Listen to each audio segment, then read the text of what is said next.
to attend the 30th Founders Celebration due to unavoidable reasons. I also thank the headmaster who has very graciously asked me to read his message for the school on this special occasion. The message reads, "Very sadly, because of my wife's illness, I cannot be with you this morning to launch the celebration of the 30th Founders Weekend of the Assam Valley School. AVS has been very dear to our hearts, and for me, year by year, this assembly has always been the focal point of the entire weekend. As I write this message, I learned that the school, in its very short life, is now ranked as #1 in India, and we can all be very immensely proud of this recognition and of what we are achieving in this anniversary year. The vivid sense of our unique school's adventure and pilgrimage is particularly significant today. I wish all of you every success, both now and in the future. I am so sorry not to be back with you again. I thank the teachers, the administrative staff, and the members of the AVS family for your dedication, skill, and perseverance. And I know that under the guidance and leadership of our present headmaster, the school will only continue to go from strength to strength. I shall greatly miss all the activities of the next 3 days. I can well imagine all that is going on and will try to follow from afar. Have a very happy Founders and a blessed Diwali. Thank you, and Godspeed AVS. Now I hand it over to the headmaster.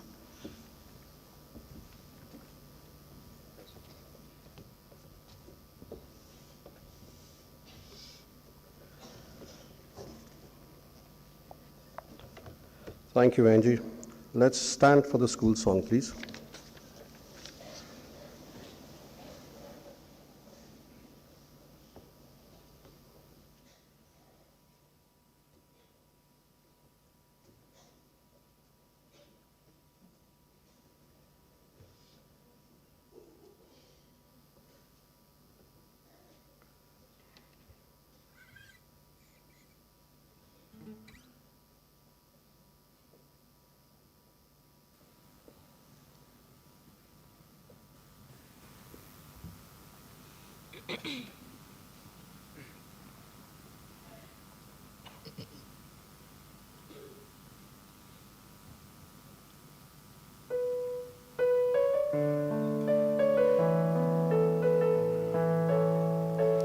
I can see confusion is the sign of all times.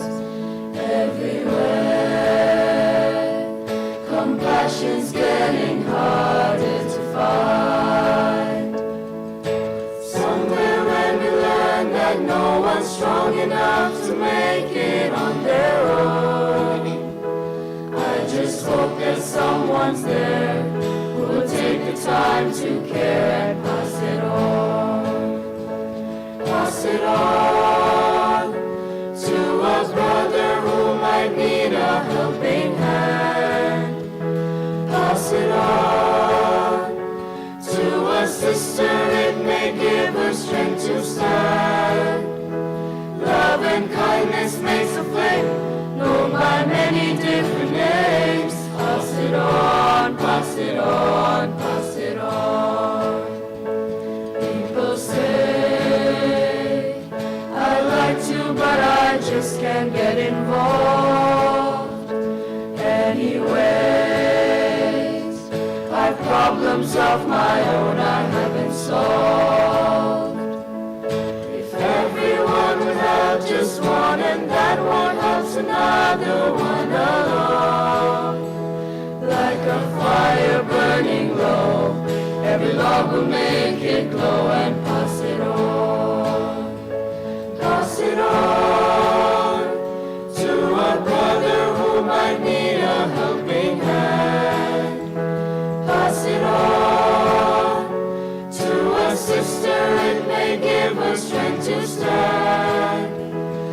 Love and kindness makes a flame, known by many different names. Pass it on, pass it on, pass it on. Pass it on, pass it on, pass it on. Pass it on, pass it on, pass it on. Thank you. Please be seated.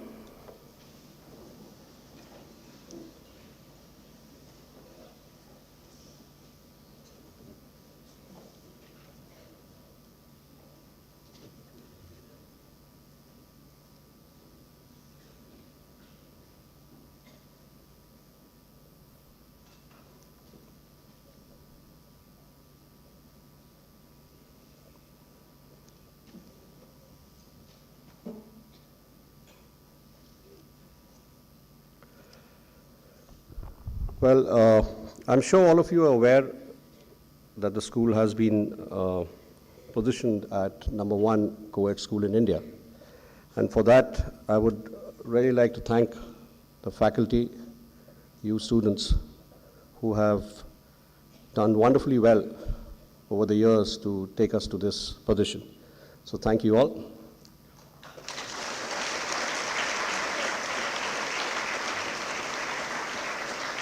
Another tradition at AVS is the much awaited documentary by the electronic media team. I wish you a very happy 30th Founders. Please enjoy yourself.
Excuse me, don't you want to do this? You like it?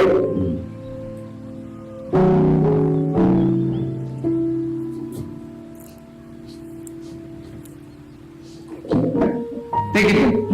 It's yours. Really? Yeah. You complete it, right? I'll try my best. In this place, effort is what matters. Remember that.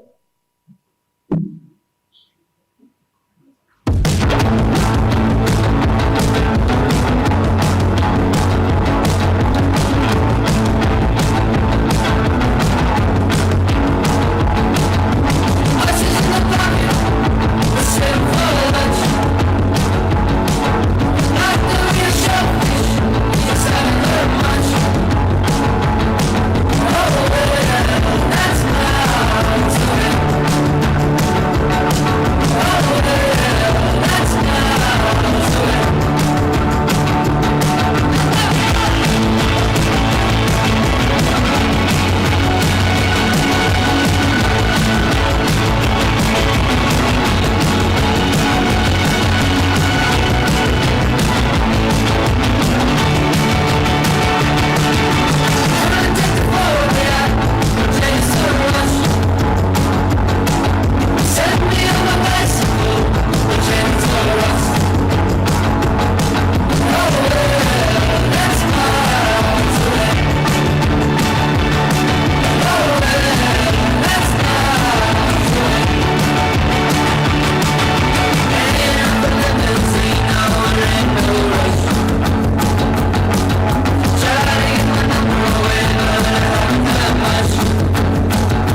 You like it? Yeah, it's very pretty. Thanks. I want you to have it. What? Me? Yeah, I trust you with it. But I'm not even an artist. I couldn't complete this. Ah, you don't have to be one. Just it'll come naturally, don't worry. Are you sure? Okay. Thank you. Thank you.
The Assamese school is a canvas.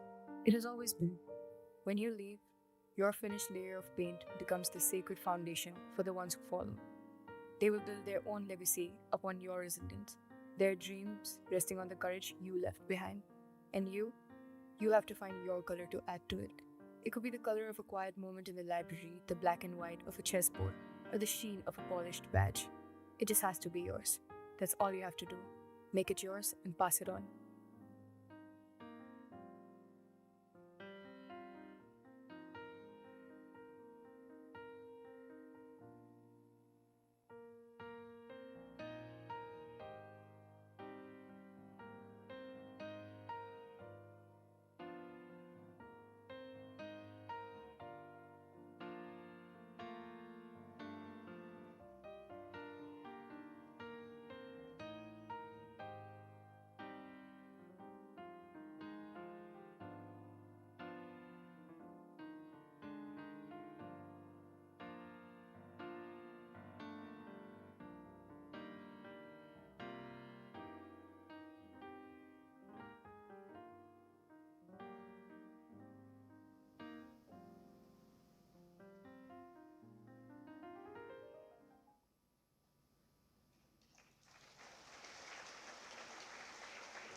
Finally, we conclude this special assembly. I'm pleased to announce the TAPS debate will be held between the alumni team and the school team. I kindly request classes 9 to 12 to be seated, as the debate will commence shortly. The other programs for the day will continue thereafter as per the schedule. Thank you and wish you all a wonderful Founders ahead.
Good morning, everyone.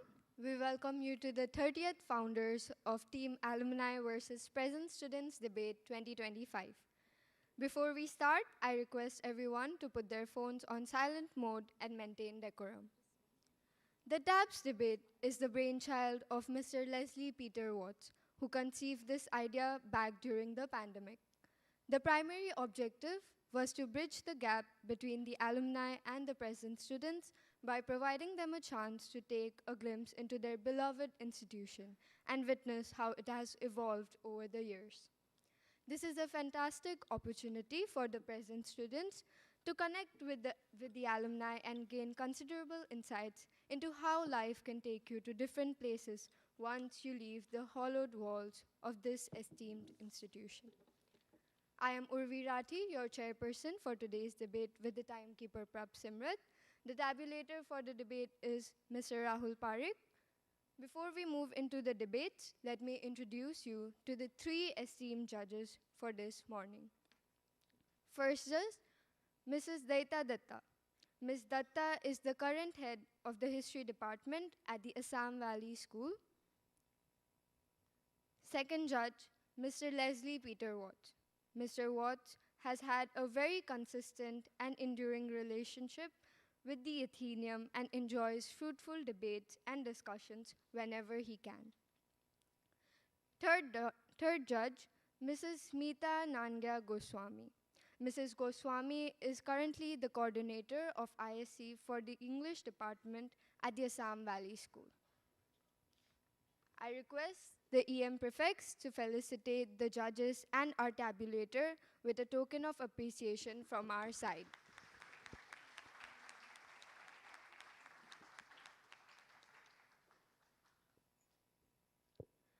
The topic for this debate is, this house believes that values should change with time.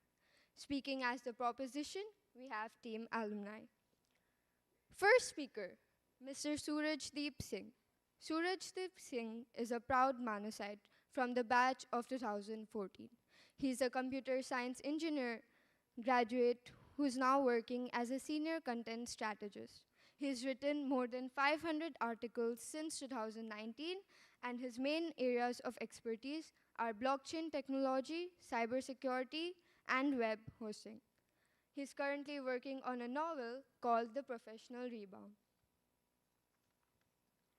Second speaker, Mr. Deval Tiprewal. Mr. Tiprewala is the CEO and director of Polo Hotels and Resorts, Northeast India's largest hotel company. He is an avid distance driver, having driven his Meghalaya-registered car from Iran to London. At AVS, he was the prefect and represented the school at the Global Young Leaders Conference at the UN. At the Frank Anthony Public School debate, was the captain of then Orang House and was the highest scorer in the ISC examinations of that year. He's from the batch of 2003.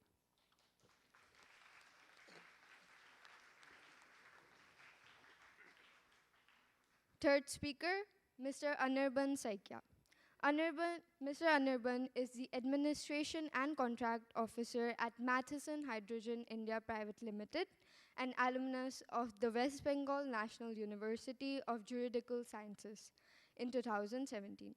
Driven by a commitment to contribute to his home state, Anirban returned to Assam and joined Assam Kaziranga University as an in-house legal advisor and manager, international relations and admissions, before taking on his current role at Matheson. He has also served as the editor of the Journal of Sports Law, Policy and Governance, and as an associate member of the NUGS Law Review. Probably best known at AVIS for his equestrian pursuits, Anirban served as the first school riding captain at AVIS. He is a national gold medalist in endurance and currently serves as the Secretary General of the Equestrian Federation of Assam. He is from the batch of 2010.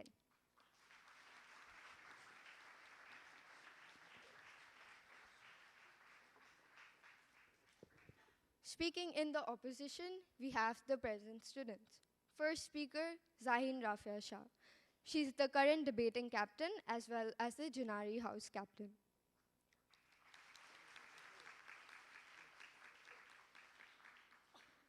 Second speaker, Alidin Jazara Oang. She's serving as the current Town Square chairperson as well as the Deputy Secretary General of the MUN Secretariat.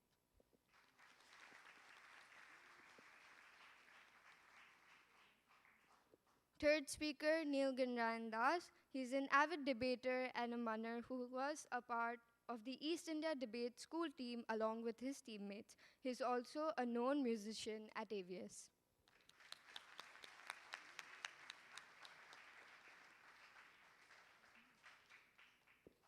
Before we move into the debate, let me familiarize you with the rules and regulations.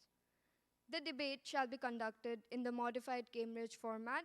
Each team will comprise of 3 speakers. Speakers will speak for 5 minutes, 4 minutes, 4 minutes each. At the end, the first speaker from both sides will sum up their team's arguments in a reply speech and will get 3 minutes to do so. Side opposition's reply speech will precede side proposition's reply speech. The lead speaker of each team is to rebut the opposition's arguments in their summing up speech.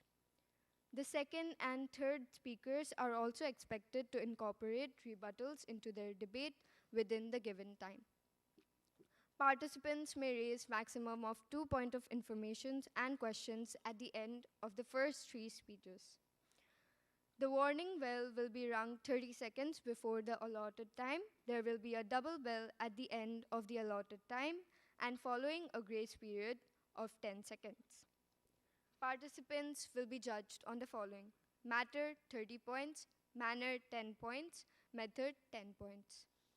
Personal attack, slang, or vulgarity in any form will be heavily penalized. The judge's decision will be final and binding.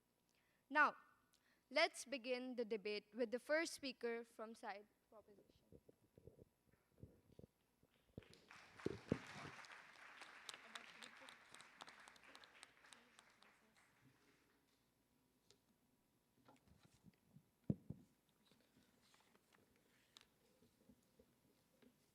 Good morning, dear chairperson, the judges, the headmaster, teachers, and students. It's always nice to be back at the Assam Valley School, especially when I'm on stage. Today's topic is, this house believes that values should change with time. There's only one place to start, the keyword values. What does values mean? According to Google, the most visited website in the world, values refer to the amount of money that something is worth. So let's start with that. I want to take you down memory lane to 1648, the year the Taj Mahal was finally constructed. It costs around 5 crore rupees at that time. Would it be worth the same amount of money right now? I mean, I'm sure that there are some people who have that amount of money. No? Some of you might have a 2,000 rupee note in your pocket, in your wallets. That would be worth a fortune back then. There's a reason that monetary values have changed with time. So the first thing that must come to your mind is inflation. And there are other dynamics in place as well, such as supply and demand, interest rates and borrowing costs, exchange rates and global trade, tech advancements, government policies, and other external factors. So let's imagine for just a second that we're living in a world without change in monetary values. And I want you to be, let's say you're back in 1701, all right? What do you think the world will be like? On paper, it sounds utopian, right? Your savings will hold steady and you can buy, like our parents used to say, when they were younger, they could buy 10 samosas with 1 rupee. Imagine the amount of samosas you could buy back then with 1 paisa. The truth is, a world without change in monetary values would lead to economic stagnation and the trap of stability. I'm serious. While a world where your savings hold steady sounds amazing, it's not. What incentive would we have to develop something new?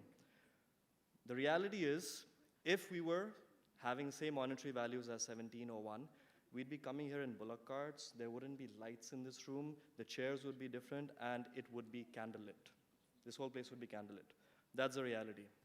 Because we would celebrate stability. stability would be one of our core values.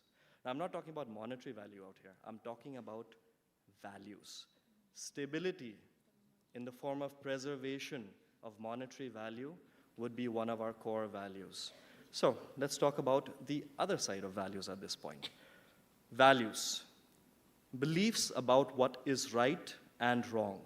The right and wrong way for people to behave, or in other words, in two simple words, moral principles. So, if monetary values held steady, we'd celebrate preservation as success, as a value. Now, that's a value that I'd like to change. I don't know about the opposition. See, I'm not a Greek philosopher, but I believe that change is the only constant, and that's the way of life. Just a month ago, we were in summer, and now we're into autumn. A few months down the line, a month down the line, we'll be into winter. Change is a part of life. It's the truth of life. We are programmed to change with time. I think the key word in this debate, the key words, is with time. Now, if the debate was this House believes that values should change, I believe the opposition could have talked about several things. But since we're talking about change with time, we're talking about evolution. We're not talking about immediate change. We're talking about evolution. So let's talk about the real core values that we have in life, the absolute core values that we need to stand by. Equality, truth, justice, integrity, and respect. If we flip the debate and say this House believes that values shouldn't change with time, that does not mean that we're talking about we need to propagate lies, injustice, dishonesty, and disrespect. We're talking about the evolution of these core values.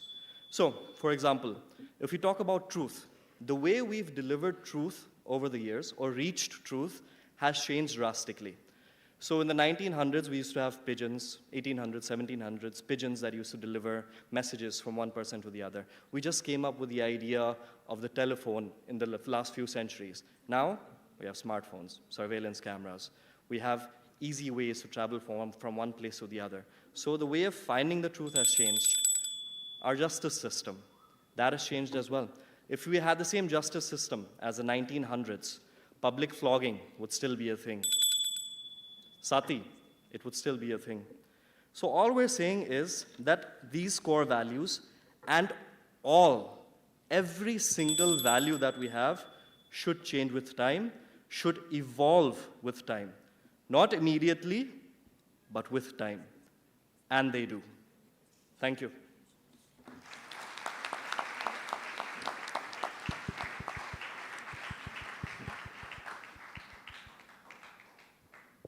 The judges to note that the speaker spoke for 5 minutes and 33 seconds, thereby exceeding his time limit by 33 seconds. Are there any questions? Yes. With the permission of the chair. Granted. Well spoken, Speaker. Throughout the course of your speech, you have claimed that change is constant and it is something that all of us require. But in the context of values which are such non-negotiable principles, do you think change there is also necessary? Change is always necessary. We're not talking about change as in, instead of truth, we should speak lies. I'm saying we need to evolve with time. I can give you one example, Wi-Fi peripona, or touching feet from a distance. Okay. In the past, our parents, their parents, used to insist on their children or anyone who's younger than them to touch their feet and get respect. Now, it's all right if we touch feet from a distance or if we say namaste, because what's the end goal? The end goal is getting ashirvad. It's getting blessings. So it doesn't matter if we touch the feet or not. It's the principle of getting ashirvad that matters. So Wi-Fi peripona, it's okay. It's an evolution of the respect we have towards elders. Another thing that I can talk about is nicknames for parents. Can you imagine our parents giving their parents nicknames instead of calling them mom and dad? I do that with my parents, and it's out of love. It's out of respect. So I don't see any reason why the core principles that I've talked about, the core values that I've talked about, and every other value that we have related to respect and tradition and family can't evolve with time. Remember, it's about evolution, it's about change with time. It's not about drastically flipping something on its head.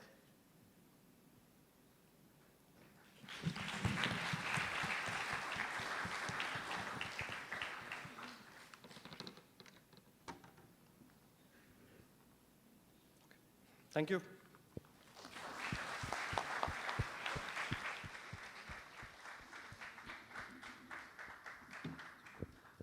Thank you, sir. Now, I would like to call upon the first speaker from the opposition.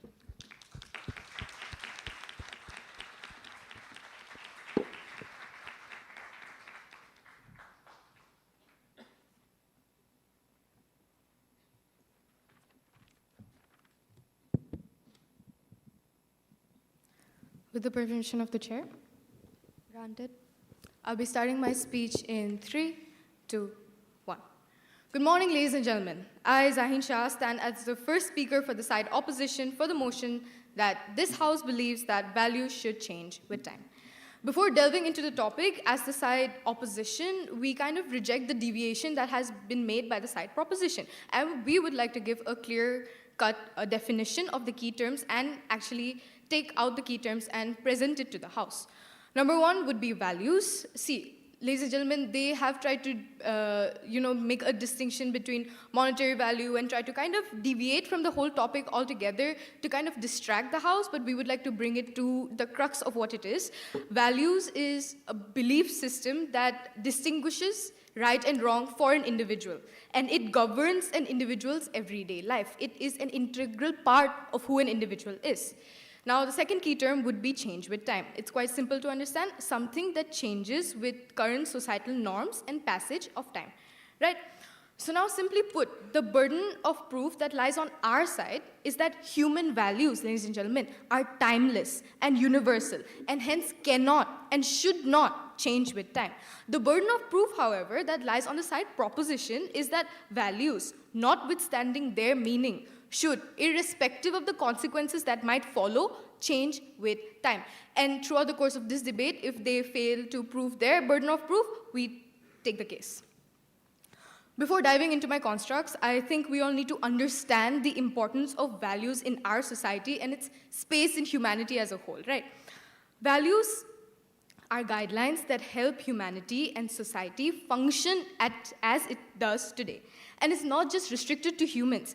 Even in the animal kingdom, there are values that they follow, certain boundaries and unspoken principles that they would die protecting. Let's take, for example, wolves, right? They travel in packs. Now, their packs and the territories that they wander off to are so, it's a principle in them to not wander into another pack's territory, right? Now, if you take wherever they wander and you put it on a map, you can see it makes clear-cut boundaries. That's how much they respect their own values. See, they would rather die than, kind of cross their own boundaries and kind of go against their own values. Values as a whole is what governs every living being on the planet. It is embedded in us. Whenever we do something wrong, the first comment that comes out of teachers or elders is that the values that your parents have taught you? That is how important it is to an individual. It is what makes us human, right? If any individual is without any value, they will be considered a threat to the civility of the society. I repeat, if any individual is without value, they can be considered a threat to the civility of the society. They could bring forth anarchy. Values are the pillars of society, hence it is timeless. I repeat, values are the pillars of society, and hence it is timeless. Yes, it is subjective to the way we perceive it and want to follow it, but the value itself is universal. Which brings me to my first construct. Values remain constant while the implementation of it changes with time. Ladies and gentlemen, when we've already established the importance of values itself, we realize how integral it is for us to let it remain constant. See, ladies and gentlemen, that does not mean that the side opposition is against adaptability or change itself. What we suggest is that values as a concept remains constant while the implementation of it changes with time. That does not mean that the value itself changes. I'll explain this with an example, right? Let's take the value of respecting others, right?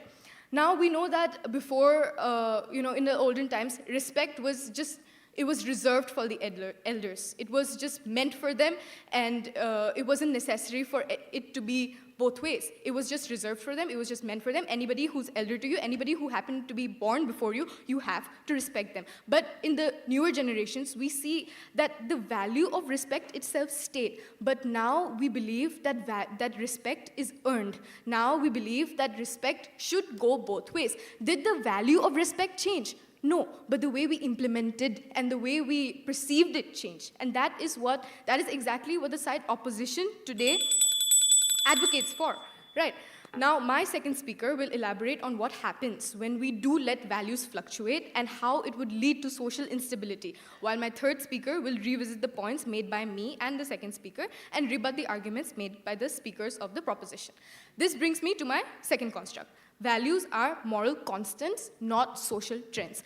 Value form the unchanging social moral fabric of society. To let them shift with time is to strip society of its moral compass itself. They are non-negotiable principles that transcend culture, technology, and era. I repeat, they are non-negotiable principles that transcend culture, technology, and era. Whereas trends relate to matter, style, consumer choices. Trends are designed to be replaced, ladies and gentlemen. What is popular today is often scorned tomorrow. Allowing fundamental values to operate like trends create an unstable, chaotic moral environment. To conclude, ladies and gentlemen, values are the spine of civilization. They are not meant to follow time, they are meant to outlast it. I repeat, values are the spine of civilization. They are not meant to follow time, they are meant to outlast it. Thank you.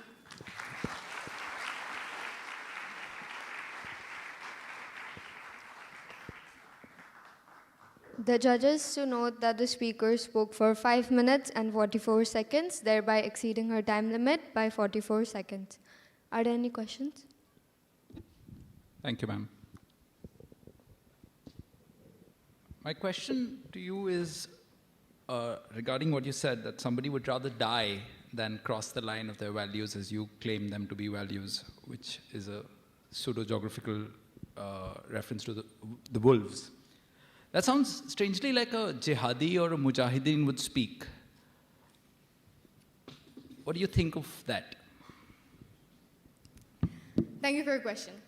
See, now, when you put it across like that, it seems to be, you make it quite general, you get it? You make it a generalized thing. Now, see, the way, when I said that they would rather die than let their values, let trespass their values, see, that also depends. I did say that it is subjective. I did say that it is up to the person how they want to perceive it. Now, some people, like, I would say, I'll give an example of my parents. They hold their values to their utmost, like, they would let anything happen, but not let their moral compass, not let their principles go or waver anywhere, because that is what they are made out of. And I don't think this is any type of examples that you give, any type of like regimic characteristics. I would just say that it is quite integral of who we are as humans, because if we don't have a moral compass, then what we are actually asking for is anarchy. We are not asking for any civility in the society itself. I hope that answers your question.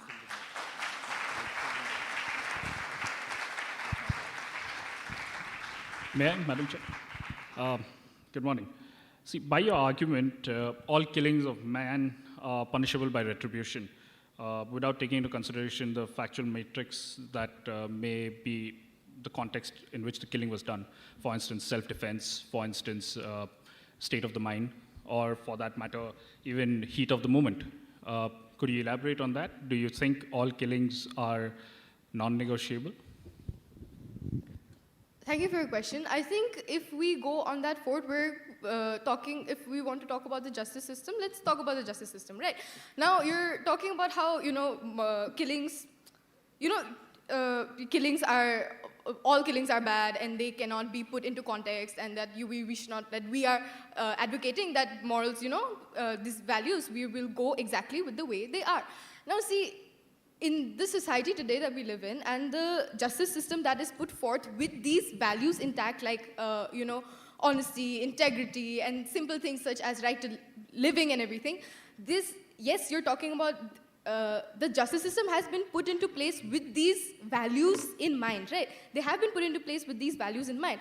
But our justice system also allows that kind of room for the context. It allows the kind of room for questions. It allows the kind of room to give that person benefit of the doubt, and that's why we have that entire trial. That's why we have an entire thing in place. Before, what it used to be done is that there was no context taken. Before, it used just, you kill somebody, you are going to die too. Now, that does not mean that the value itself changed. I'm just talking about how the implementation of it changed. Now we give place to context. Now we give place to questions. But that does not mean that the value that killing is wrong has changed itself.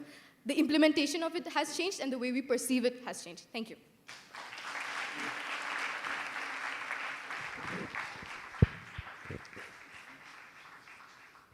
Thank you, Speaker.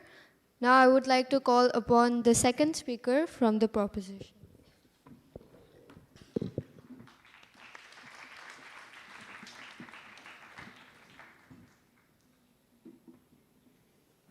Good morning. It's great to be back. Honorable Chairperson, honorable judges, teachers, friends, and especially those from Namdang. Hello. A very special welcome indeed to the honored opposition from the Earth is Still Flat Society. Please keep your maps folded and your feelings unhurt. Today, we'll take a brisk tour through space and time and proving a boringly obvious truth. Humans have progressed because values have changed. Heard of a dinosaur? Heard of a dodo? Heard of a human being? I'm sure high school maths even would be enough to understand what I'm trying to say. You don't need a philosopher for this. You just need eyes. The opposition said that values are constant, implementation changes. What is implementation? Implementation is societal behavior, right? What we wear, how we talk, what we say, what we can say, what we can't say. That is implementation. It's not a lab manual or a machine that there is an implementation which is kind of cut and dried. It's what we do that is implementation. Societal behavior is a reflection of our values. So you say, oh, the reflection will change, but the guy in front of the mirror will not change. Really? When values freeze, behavior rots, and then it starts to smell like anything that rots. The good bit about a debate is that it teaches everyone about the topic, even the opposition. I see how my colleague from the opposition started by saying, nothing ever changes, da da da da da, and then the justice system has room. What is room? Would our judges be delivering the same judgments now and 100 years earlier? Were our judges the same 100 years earlier? Were they the same people as us? Or were they a different country whose values of colonization were quite okay? I don't know. Maybe I'm too old. Let's start where we are, at school. If dumb obedience were the highest virtue, our classrooms would be taxidermy galleries. Beautiful posture, zero pulse. Our school is not a museum. It is a school for adventure. My hair stood on end this morning when I entered school, and I still saw the sign, painted in a different font albeit, which said, School for Adventure. We wouldn't be a school for adventure if we didn't account for changing times and changing values. And for those in my opposition who think debate is just louder equals smarter, otherwise known as the Arnab Goswami School of Debating, volume isn't validity. It is a fire alarm with no fire. What is change? When the opposition takes its position so seriously, so they just think change is opposite. Everything is white and change is black. If my opposition were to be believed, ladies and gentlemen, Charles Darwin was a fool. Nothing evolved. Any change was just horrible, bad, absolute negative change, which didn't happen. If the values didn't change, you wouldn't be listening to me. You'd be reading palm leaf about why sati is noble, untouchability is natural, child marriages are culture. That was not values. The Protestant person, any Protestant Christian, if he says, I do not believe in change, right? My church is the correct church. They were a community of Christians based on the fact that they protested. The Reformation wasn't a small change. It was a full firmware upgrade. In South Africa, apartheid was literally black and white. Born a Crime, Trevor Noah, the comedian, his autobiography, it wasn't a clever title. His parents were not allowed to have a child, right? One black person and one white person were not allowed to have a child. My opposition would rather have the virtues of apartheid didn't change. My opposition would rather that me as an Afghan woman were beheaded for wearing jeans than let the Taliban values change. Once upon a time, public beheadings were normal. People took kids to watch a beheading and threw tomatoes. Anyone who knows Monty Python has seen that, right? My opposition would like that still goes on. Like art, Van Gogh died penniless. But now, look at the value of his art. Is it money or is it what they think? Let me give you the final image that should end the debate. Values are like gears. Gears equal progress. You change gears to move your car forward. A car with an engine and no gearbox is just a water pump. It's all the anguish without any evidence. To my opposition, the earth is still very, very flat society. Thank you for attending. Please enjoy the curvature on your way out.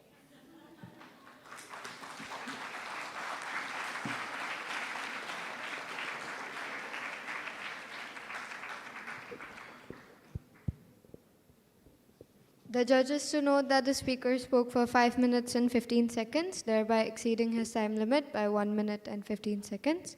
Are there any questions? Well spoken, Speaker. Throughout the course of your speech, you've given examples of a lot of practices that are done. Do you think that your side is getting confused between societal practices and core values itself?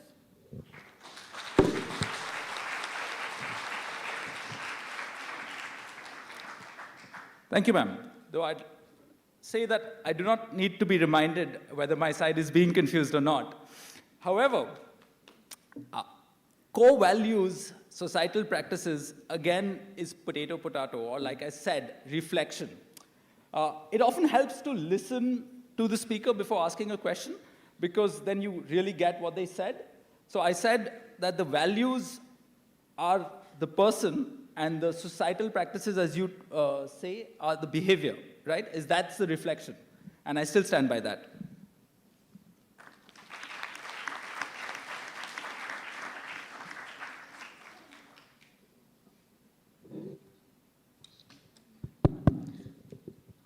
Thank you for the answer, Speaker.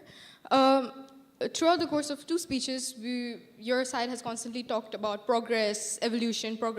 So give us a clear-cut definition of progress, please. That's what we ask of you. Someone in American politics said, when asked if Trump is a fascist, that person said, if it quacks like a duck, if it looks like a duck, must be a duck.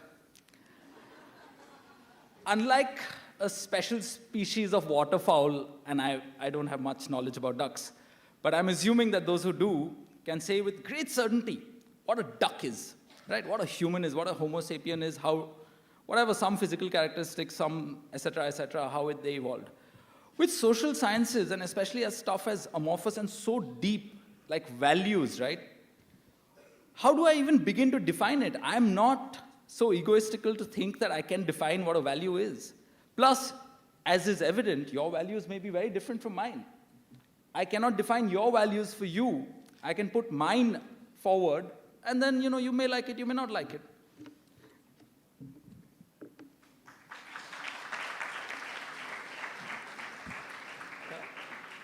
Thank you very much, and sorry about the time. Thank you, Speaker. Now, I would like to call upon the second speaker from the opposition.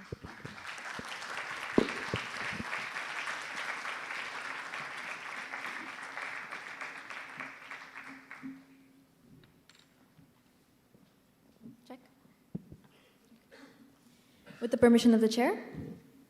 Granted. Starting my speech in 3, 2, 1. Well, panel, side opposition here has come up and told us to keep our feelings unhurt. Well, thankfully, we have the values of perseverance and self-respect, so we'll get back on you to that later, right? So, Good morning to the House. As the second speaker of side opposition, my name is Alidin Jazara Obung, and we stand firmly against the motion which states that this House believes that values should change with time. Panel, my first speaker has already come up on this podium and has thoroughly explained and clarified the keywords and our burden of proof to further help and support our case here. Now, my job as a second speaker is to elaborate on what has been said by adding a few constructs of my own to promote our case. Starting off with rebuttals. Number one, the first speaker here has come up and talked about how we change with time. He has talked a lot about evolution and throughout the years how evolution takes place, right? Now, the entire essence of value hasn't changed. He has come up here and talked about evolution and value, but he fails to recognize that the entire essence of value, which he claims to have changed, hasn't, and thus this argument entirely falls flat. Now, the second speaker, besides his personal attacks, which I would like to call out for the panel, has talked about how the school has stayed the same, but still, he believes that values should change. But, panel, he's talked about the school's values of integrity and truth being our strength hasn't changed at all. Now, starting off with my constructs, number one, timeless values ensure social stability. Timeless values guide behavior and provide stability by creating common goals and standards for society as a whole. First things first, what maintains the entire idea of society as a whole? The stability of it, the stability in its structure. In order to maintain the stability, there's certain rules and criteria that are put in place, and though they may not be written on a piece of paper, it is an invisible line that is taught and passed from generation to generation in order to maintain this equilibrium and this stability. And panel, what is this invisible line that I keep talking about? It is our values. Imagine a world where values keep changing from something like honesty to integrity to something else.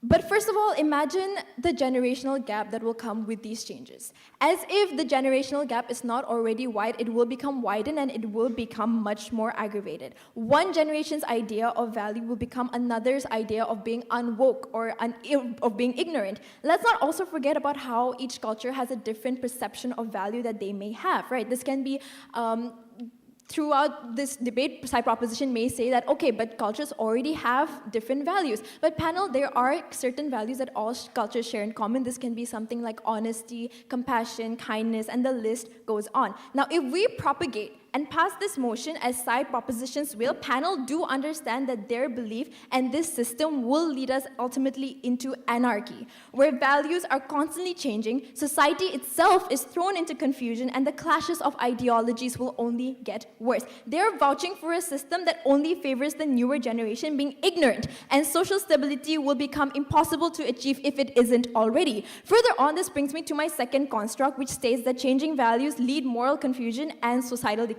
Panel, let me make one thing clear that we can draw from my previous argument. It's that changing values lead to moral confusion and societal decay. In other words, a society that keeps altering and changing its values will lose its moral identity and coherence. Why and how? Let me break it down to you. It's a very simple process, right? When values are constantly shifting and changing for the sake of adaptation and modernity, it leads to an effect of moral fatigue, which means that people no longer know what to believe in. Panel and proposition, you may call this argument far-fetched, but we do not think so. The fall of the Roman Empire is one of history's clearest examples, not just of the collapse due to weak armies, but because of moral collapse. If everyone has a different idea of what should be the other's value and believes in constant change, understand this, that it will lead to the end of society, the end of morality. Some may call this dramatization. We say this is not a far reality if side proposition's case is passed.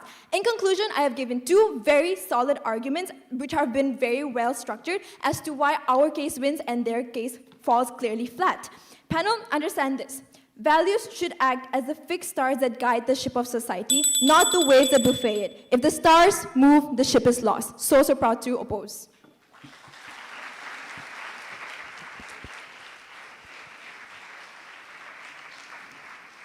The judges to note that the speaker spoke for 4 minutes and 27 seconds, thereby exceeding her time limit by 27 seconds.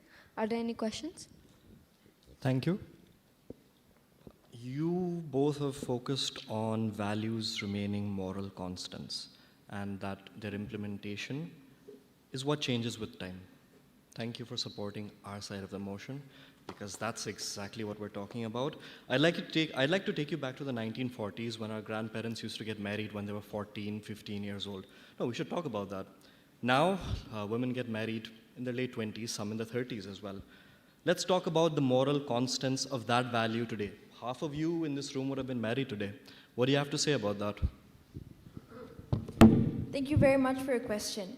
Respectfully, we think that you may have gotten the meanings of practices and values confused. When we talk about values, we're talking about honesty, kindness, compassion, truth, being respectful. When we talk about practices, it could be something that side proposition has brought up multiple times. Child marriage, practices, sati. This have things to do with religious practices. This have things to do with societal practices. This has nothing to do with values, and thus, we personally feel that your question remains invalid. Thank you.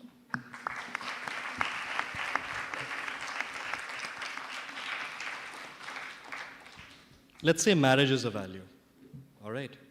And you're saying its implementation is what changes with time.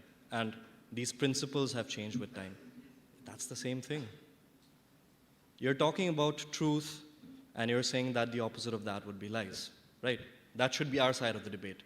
If we're saying that value should change with time, that means we should start lying now. We should not be speaking the truth anymore. We're saying the means of these core values need to evolve with time. So if marriage is a core value, what is its evolution for you, right? The evolution is clear to see from the 1940s to what we see right now. What do you have to comment on that? Thank you so much. Once again, marriage here cannot be considered a value. If marriage is a value, then all of us would be propagating it right now instead of propagating something like truth or integrity. But to answer your question, if we were to take marriage as a value, we, at my side, first of all, my first speaker has already come up here and talked about how we are saying that values should not change with time, but we do acknowledge the discredit that the implementation of it changes over time. However, the entire value of it does not change. It remains constant. She's already taken the example of respecting your elders, but now it has turned into something where respect is earned. Throughout this, the keyword here is respect. Respect is the value. Respect is constant. Respect has not changed. Hence, value itself has not changed. Thank you so much.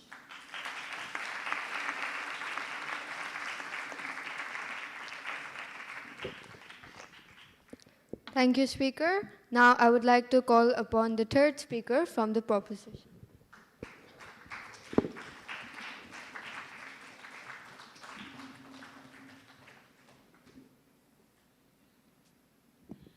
To the opposition, what is the value of truth without its rightful implementation? I don't see how you can associate a value with its implementation. I must also begin by expressing my utter disappointment and amusement at the cynical nature of the opposition's arguments today. Ladies and gentlemen, if the opposition were to be believed, we would still be living in a world where sati was acceptable, where dowry was acceptable, where some young ladies seated here, like my colleague said, would already be married, would be denied an education, where the boys' hostels would not be split into upper and lower houses, and where bullying would continue under the garb of senior-junior interaction. Good morning, Madam Chairperson, distinguished judges, respected headmaster sir, teachers, proud alumni, and my fellow aviators. The opposition's arguments seem to confuse nostalgia with wisdom and cynicism with intelligence. To them, the world seems to be a museum where values are locked away for preservation. They argue values are timeless. We agree. Values are timeless only because they evolve with time. Allow me to give you the example of the Constitution of India. To their rather distressing arguments of moral absolutism, if I may, the very design of the Constitution of India demonstrates that values must evolve with time. When it came into force in 1950, it was hailed as a living organic document, not as a frozen relic. Each amendment reflects society's shifting priorities. The First Amendment curtails certain freedoms to protect public order and social justice. The 42nd Amendment inserted the words socialist and secular into our preamble during a period of political upheaval. The 73rd and 74th Amendments decentralized power to local self-governments, recognizing the value of grassroots democracy. And the 86th Amendment made education a fundamental right for children aged 6 to 14, underscoring the nation's evolving commitment to equality. If values were absolute and unchanging, the Constitution would have remained untouched. Instead, its constant adaptation proves that ethical and social values must shift with time to remain relevant to the people. Allow me also to give you the argument of the changing nature of environmental values. From the Industrial Revolution to today, the shift in human values towards environmental protection has demonstrably made the world a safer and greener place. During the Industrial Revolution, unchecked coal burning and industrial expansion drove global CO2 emissions from virtually 20 crore metric tons in 1850 to over 600 crore tons by 1950. And today they stand at 3,780 crore tons annually. Yet, it is only because of the changing values that nations have acted. The Montreal Protocol phased out ocean-depleting substances, preventing an estimated 20 lakh cases of skin cancer annually. Renewable energy now supplies 30% of global electricity, up from just 8% in 2000. And air pollution controls have saved lives. For example, the National Clean Air Program in India alone is estimated to prevent 3 lakh premature deaths annually. If values had not shifted, the UN projects that by 2100, average global temperatures could have risen by 4.5 degrees Celsius, rendering large parts of the planet uninhabitable, compared to the current trajectory of 2.7 degrees Celsius. In short, the moral evolution from exploitation to stewardship has not only slowed ecological collapse, but tangibly extended human survival. Our opponents argue that some values, or the core values, remain constant. That is, truth, respect, the sanctity of life. And again, I agree with them. These ideals are worth holding sacred. But it's precisely because we honor them that we must allow their interpretation and application to evolve with knowledge, empathy, and an expanding moral imagination. For example, ladies and gentlemen, the evolving nature of the fundamental right to life enshrined in the Constitution now includes the right to a dignified life, the right to privacy, the right to a speedy trial, the right against sexual harassment at workplace, and the right to die with dignity. This is the outcome of changing and evolving values. If values do not change with time, noble principles risk becoming weapons of harm. However, history itself testifies to this. Slavery was once enshrined as absolute law. Apartheid was defended in the name of religion and natural order. Marital rape was dismissed as a fantasy within living memory. Each of these so-called absolutes was later shattered by the march of justice. This lesson is clear. When people cry unchanging values too often, they mean only that their power should remain untouched. Thank you.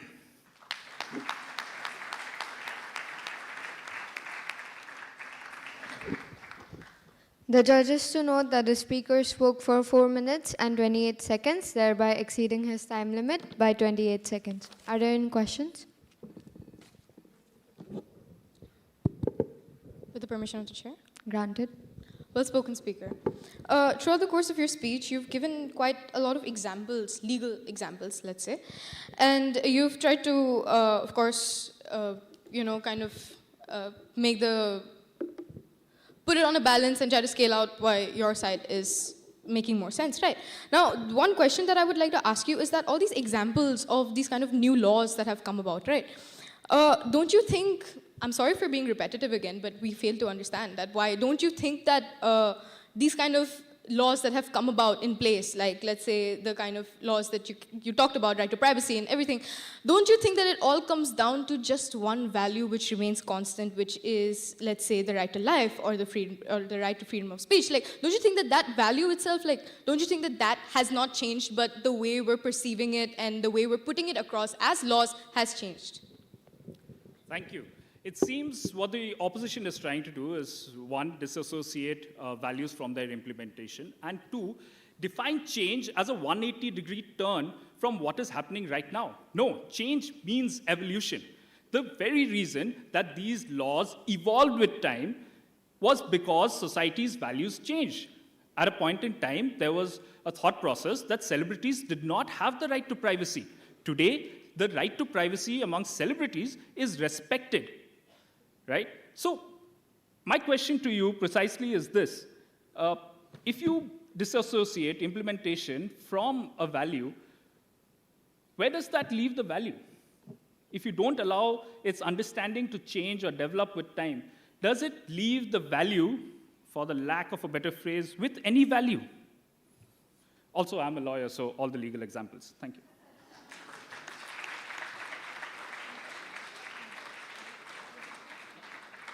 Thank you. Thank you, Speaker.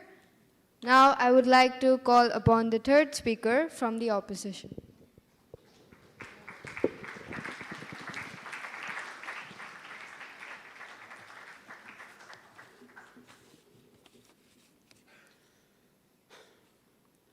despite their constant personal attacks, witty lines, and burns instead of proper constructs, because they know our side stands strong while they cannot defend their case. This hence blurs the line between practice and values. Good morning to the House at large. I, Neil Charandas, the third speaker of side opposition, stand firmly against the motion. This House believes that values should change with time. Before I move into my constructs and rebuttals, I would like to revisit the arguments presented by my first and second speaker. My first speaker made it clear that values remain constant while the implementation changes with time. Values are not fashion statements. They are enduring moral frameworks that guide the changing world. My second speaker built on this by showing that timeless values preserve social stability. Because once we start redefining morality to suit convenience, we invite confusion, conflict, and decay. Essentially, we've been consistent. We're the ones building the house. They're the ones repainting the same wall every 10 minutes and calling it renovation. Now, the first speaker of side opposition stood here and said that because society evolves, our values must evolve too. But ladies and gentlemen, this claim oversimplifies morality. Society changing doesn't mean the truth should change. Circumstances shift, yes, but principles that help us judge right from wrong cannot and should not change. If we constantly reshape our values to suit the present, then morality becomes subjective, situational, and self-serving. A world where values are fluid is a world where nothing can be universally right or wrong. That's not progress. That's moral relativism disguised as open-mindedness. The second speaker of side opposition also tried to use examples like child marriage, sati, and other such practices to argue that changing values leads to social improvement. But that's a misunderstanding of moral evolution. We didn't invent a new moral code. We simply realized that we had betrayed the very values we already claimed to uphold: equality, compassion, and justice. The same applies to women's rights, civil rights, and any other major reform. Progress doesn't come from changing values. It comes from finally practicing them correctly. So no, it wasn't values that evolved. It was humanity that was matured enough to understand them. Now, I would like to come to two of my constructs. My first construct being that values are the compass, not the clock. A clock changes with every tick of time, but a compass always points north. Our values are that compass. They are what help us find direction amidst chaos and change. When we face new challenges such as technology, culture, globalization, we don't need new values. We need the same moral compass applied in different ways. For example, honesty doesn't stop being a virtue because the world moves online. Justice doesn't expire when power dynamics shift. Compassion doesn't lose its meaning because society becomes modern. If we make our values conditional to time, they lose the very permanence that gives them strength. A moral system that keeps changing to suit its circumstances isn't moral at all. It's opportunistic. Progress should mean not adjusting our ethics to convenience, but testing our ethics against challenge and time. So my second construct being that changing values leads to moral fragmentation. When every generation redefines morality, we lose our collective identity. If truth, respect, and integrity start meaning different things to different group of people, then how do we hold anyone accountable? How do we create laws, justice, or trust when the very foundation of right and wrong itself is unstable? Shared values are the glue that holds society together. They give us a sense of continuity of moral language that transcends time. Without that, you don't get evolution. You get chaos disguised as freedom. History's most stable and compassionate societies, ancient, modern, democratic, or otherwise, all stood upon ethical cores. It's when these cores were abandoned that civilizations began to crumble. Like my second speaker said, Rome, a classic case of moral decay. So, let me conclude with this. Time will always move forward, but not everything should move with it. Values are not obstacles to progress. They're the anchors that make real progress possible. Civilizations that forget their values don't become modern, they become hollow. Because when you start changing what is right to fit what is convenient, you don't advance, you simply drift. Time tests values, it does not rewrite them. Values are what give them meaning. Thank you.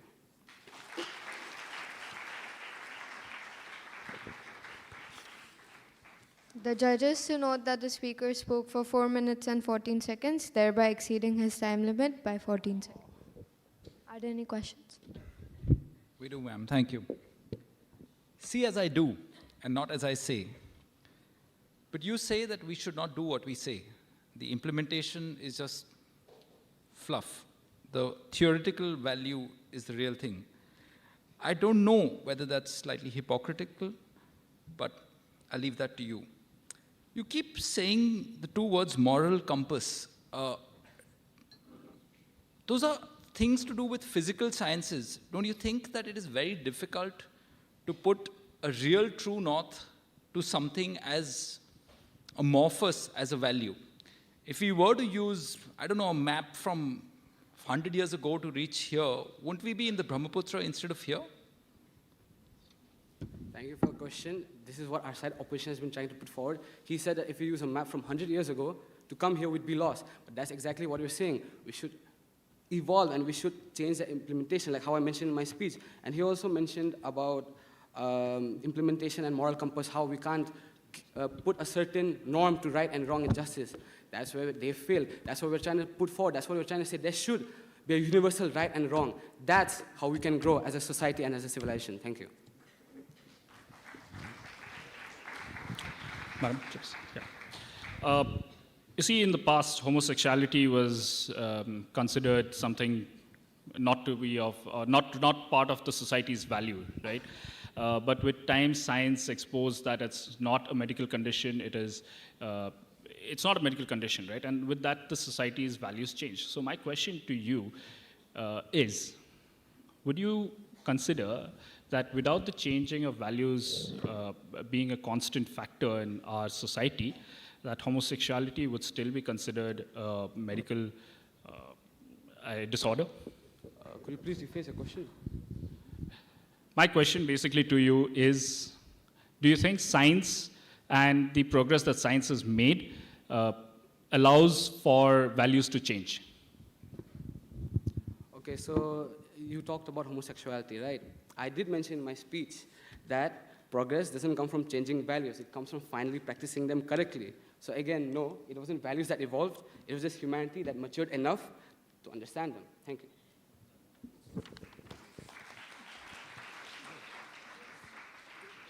Thank you, speaker. Now I request the first speaker from the side of opposition to come up for their summing up speech.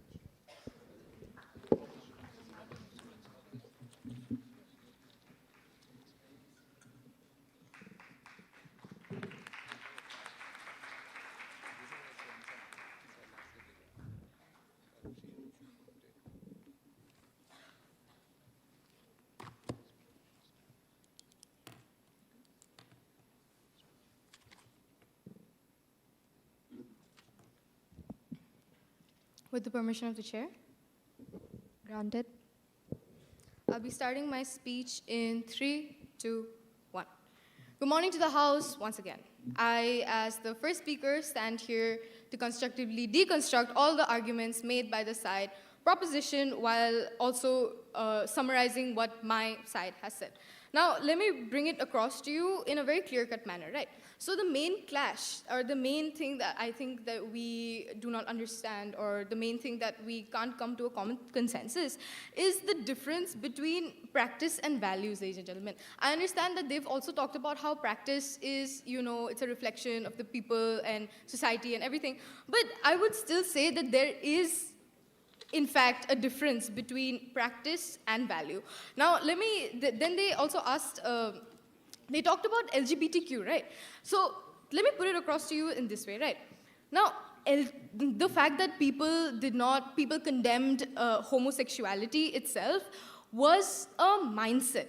I understand that there's a thin line between mindset and values, but there is still a line between mindset and values. Now, condemning homosexuality becomes a mindset. The value in this case is respect for all living beings. Now, the fact that we are not condemning homosexuality and the fact that we are now accepting it and the fact that, there's been so many laws made and everything, it's because we've come to the realization of the value that lies beneath the sexuality of these people. The fact that it is, at the end of the day, about respecting all living individuals. It is not about the It is not about the value, the fact that we had a value that we will not accept homosexuality. That's not a value, ladies and gentlemen. The value that lies in this situation is respect for all living beings, and that, I think, has stood constant. And the fact that we said that implementation of it changes, right? Now, the implementation in this situation means the change from where we went to the realization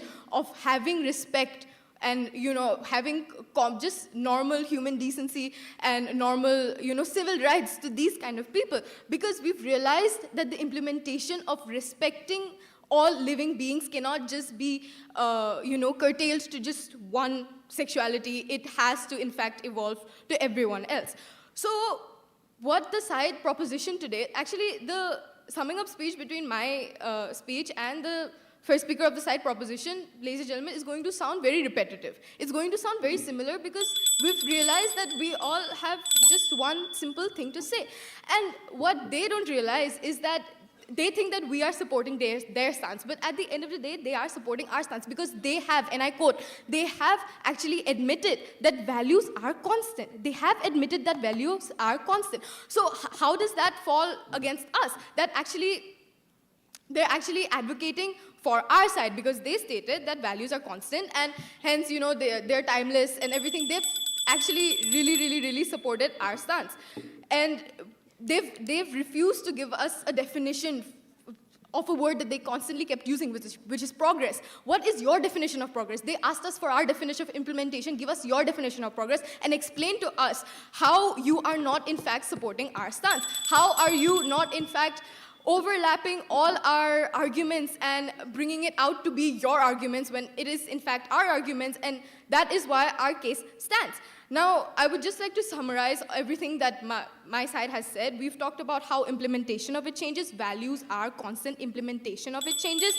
Values are moral constants, not social trends. And one thing that I would just like to say is that the moment values become negotiable, morality becomes more relative. And in a world of moral relativism, anything can be justified. That is the kind of world that they are advocating for. Even in different eras of ancient civilizations, to today, betrayal, cruelty, corruption have always been condemned. The context, ladies and gentlemen, evolved, but the moral judgment never changed. With that, I would like to rest my case, but not my cause.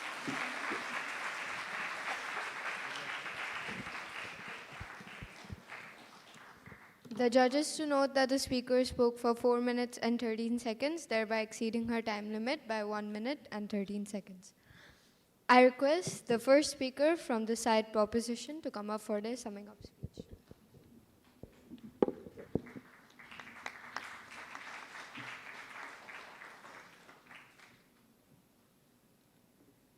Good morning again. How can you dissociate values from their implementation? That doesn't make sense. Let's explore the definition of values once again because they haven't paid attention to that at all. Values, beliefs about what is the right and wrong way for people to behave. Beliefs about what is the right and wrong way for people to behave. They've only talked about core values like truth and justice. You can actually term them as principles. And the way we use truth and justice as the values underneath that, the way we arrive to truth and justice as the values that are constantly changing. Like if you talk about the 1900s, for example, sati was still a thing. Public flogging was still a thing. Hanging in public was still a thing. Justice as a principle and the values underneath them have changed with time because people evolve, our thinking evolves. The second speaker said that marriage is not a value. Are you serious? Marriage is not a value. So many of the teachers in this room are married. I've been told by my parents and by my family members, get married to a nice girl, someone who will love you and respect you. That's a value of settling down, getting married to someone who respects you, who loves you, and making a family together. That is a value. And if we compare the values of marriage, not the principle, marriage is a principle, right? We should get married. If we compare the values of marriage in the 1900s to them now, it's completely different. Like I said, my grandmother got married when she was 14. My mother got married when she was 18. My wife is likely going to be 28 or 29. That's a age difference of 10 years. That is an evolution of values. The core principle of marriage remains the same. The core principle of truth and justice remain the same. But the values that we define under these core principles And all principles in life, such as respect, they change, they evolve with time. That's what we're talking about. So thank you for saying that values remain constant and their implementation changes with time, because that's exactly what we're talking about. Thank you so much. You talked about the death of a wolf, and they go along the route of live or die my way. They should change their values. Why are you dying? Go to another territory, conquer their territory, get food, live. That's a value that they should change. And that's just one example of an animal. I'd like to bring up an example, since all of us are aviators, and you might have seen one or more elephants come onto the campus. When do they come onto campus? When jackfruit season is here, when they want to eat those jackfruits. They leave their territory and they come here. They're changing their values because they want those food items. So I believe that values do change with time, and I don't know what the speakers have gone on about, because what the first speaker said was almost repeated or paraphrased by the second one and the third one. So they didn't change their arguments, because that's what their motion was supposed to be, and we have. Thank you so much.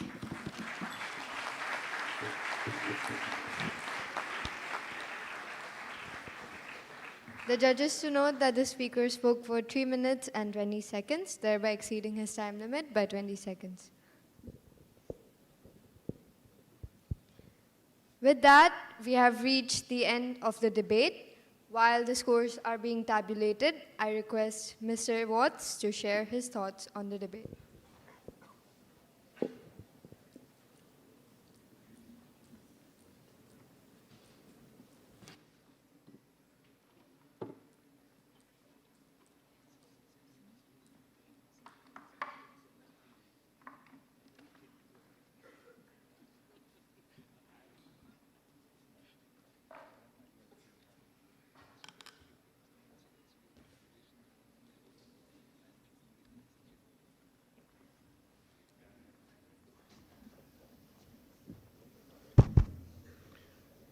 Good morning, all. I hope you can hear me. When Zahin asked me if I would come in as a judge for this debate, I was delighted. As always, I love being involved in any capacity, whether it's helping students with their debates or being a chairperson, as I did with the first TAPS debate when we started the first year, or being a judge. Of course, the last being the most difficult, especially for today's debate. But I'd like to first of all congratulate Team AVS for putting up such a wonderful fight. Congratulations. Congratulations, students, because why I say this is because you are against the motion and you are going all uphill. These guys had a very easy time. So we are Team AVS also. Technically, Team Alumni. All right. But with all their experience, as I told them, they are now veterans. They said, no, sir, what do you mean? I said, yes, you've got the world behind you. You've got so many years since you left AVS, and you've got so much more experience. But I understand, and looking at this topic, it's not black and white, really. It's very nuanced, and I would take that stance, really. And the real point in this debate, I mean, they kept to their point that values do not change. But the topic itself says this House believes that values should change. Should they change? We're not saying should they be deleted. Love, sacrifice, commitment, inclusivity. Commitment is as in marriage. Someone mentioned marriage, so that's commitment.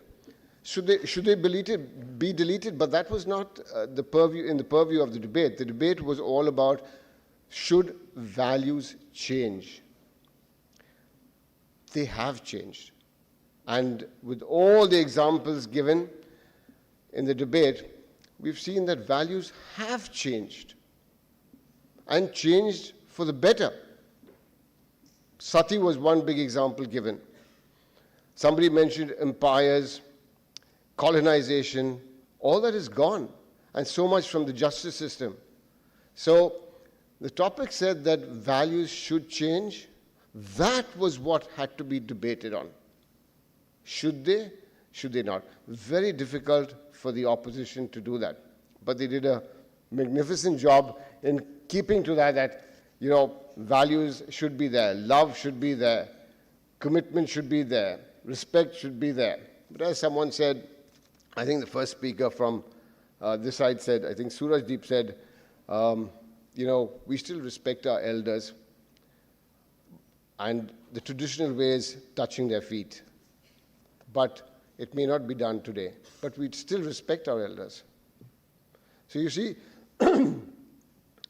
traditions, customs, practices, rituals, these are all manifestations of a value. As someone said, implementations.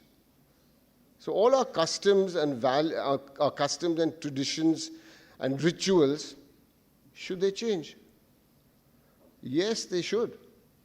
They should. And they are. They are evolving. So while they are there, they have evolved. All right? The practice of people going away for 13 days when someone dies. Many people, because work commitments, commitment to work, they cannot do that. So many people, what they do is, they come for a couple of days, go back to work, and then go back for the last couple of days. So that is happening in India. And around the world, it has been happening. But it's been a wonderful debate, and I think the biggest takeaway from any debate is that all of us go back and leave the hall thinking, what are my values? How do I look at it? How do I look at love and respect and commitment and faith and all these things? And that's the biggest takeaway from a debate. And at the expense of the speakers who've actually spent hours preparing and coming up here and giving us the opportunity actually to be aware, more aware of these things. And we'll go away actually thinking, should we be very rigid? Or yes, things need to change. And that's the way forward. Thank you so much.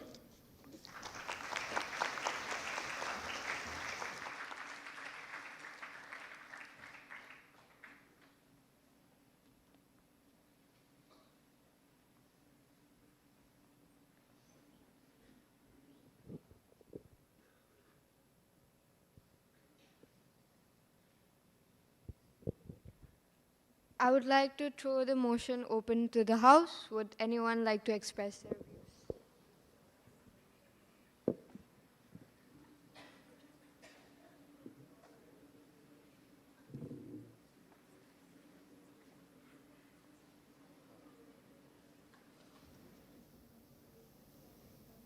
With the permission of the chair, and with due respect to all the speakers, you spoke very well.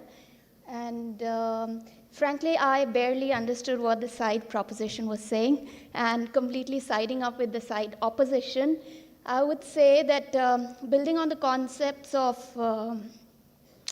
the fact that Zahin said that values are the spine of the civilization, and someone said values are the compass of the society, I would like to say that right from the Stone Ages to the current age, I don't think values change ever.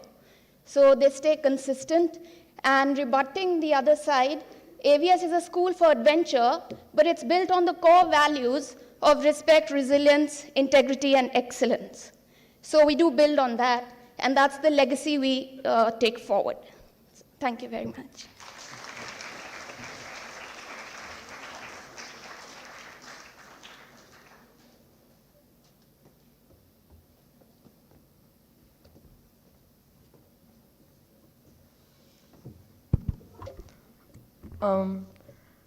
I really like the point. I really like the entire debate overall. I obviously really like the point about the constitutional amendment. But I would personally support side opposition, right?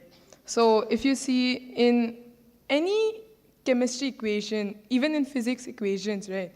For example, we're studying about Charles' law or Boyle's law. There's always something that's constant. That's how the equation is derived. And that holds very true for the principle in life too. There has to be something constant so that you can actually move forward, so that you can, progress. Like proposition talked about progression, right, and evolving. There has to be something constant, and I believe that the thing that is constant is our moral compass, is our values. We, as a school, have obviously built ourselves on respect, integrity, resilience, pursuit of excellence, right? Even today's documentary, it's basically, we put on our own perspective on values, but those values do not change. I believe that the practices of sati and whatever was mentioned, right? We have always believed that animals, humans should be respected ever since the start of times. But we have come to evolve, we have come to realize that this was going against the value that we believed in, that we propagated, and so these practices have stopped. The value has never once changed, and if it does change, it will lead humanity to anarchy. It will not lead us to a civilization. Thank you.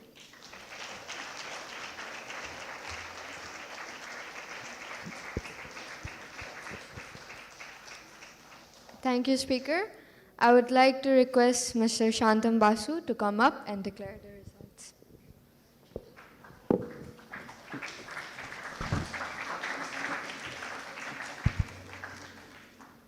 Good morning, ladies and gentlemen, boys and girls. I'm sure we'll all agree that this was a wonderful and thought-provoking exchange of ideas on the motion this House believes that values should change with time. The quality of debating we've seen today truly reflects the intellectual tradition and high standards of the Assam Valley School. Now, after much deliberation by our panel of judges, the results are as follows. The award for the most promising speaker for demonstrating exceptional potential and confidence goes to Mr. Anirban Saikia.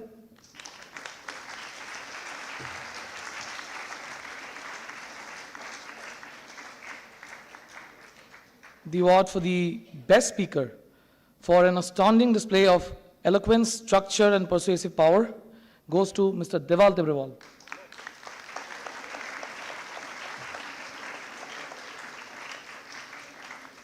And for the final result, I would like to announce that the motion has been carried.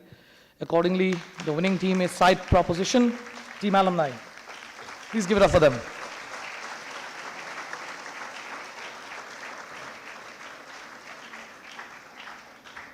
I would now like to request the headmaster to come up to the stage and give out the winning trophy.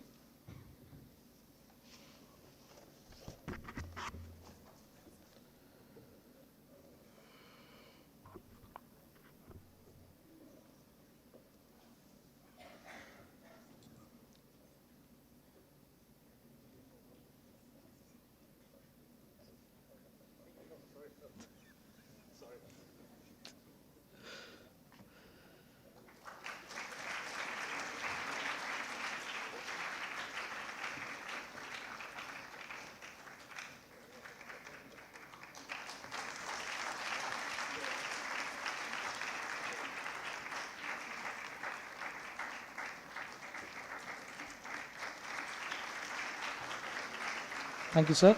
I would now like to request the headmaster to give away the consolation prizes to side opposition, Team AVS. Please give a big round of applause to them, please.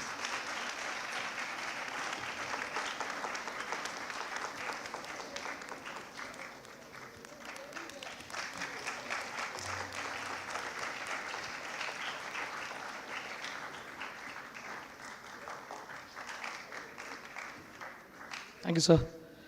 Heartiest congratulations to all the participants for their commendable performance and showmanship.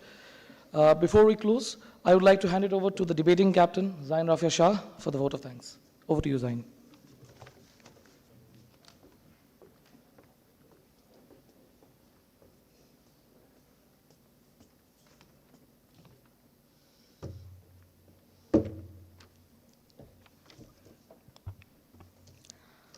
A very good morning to everyone once again. I, Zahin Rafia Shah, would like to take this opportunity on behalf of the Athenaeum to express my gratitude. I would like to give my heartfelt thanks to Team Alumni, Mr. Anirban, Mr. Surajdeep, and Mr. Deval for taking time out of their busy lives and for gracing this prestigious event. Thank you to the judges, tabulator, the timekeeper, and the chairperson for being an integral part of this event. This debate marks the end of a memorable and fruitful tenure for me. Hence, I would truly like to thank the event management team for their constant support, the senior management team, and the headmaster for their constant guidance throughout. To the various teachers who were involved in different events conducted by the Athenaeum for being such a guiding light. It is integral for me to also thank the debaters for always putting up such great competition. It would be unfair to not mention my friends who have been with me throughout everything, be it East India debate practices or inter-house, everything. Debating helped me become the person I am today, and I will forever be grateful to the seniors that guided me and to the school for providing me with numerous opportunities to hone my skills. Thank you to the school community for trusting me with this prestigious responsibility. I hope I have done some justice to it. On that note, this is Zahin Rafia Shah, debating captain of 2025, signing off.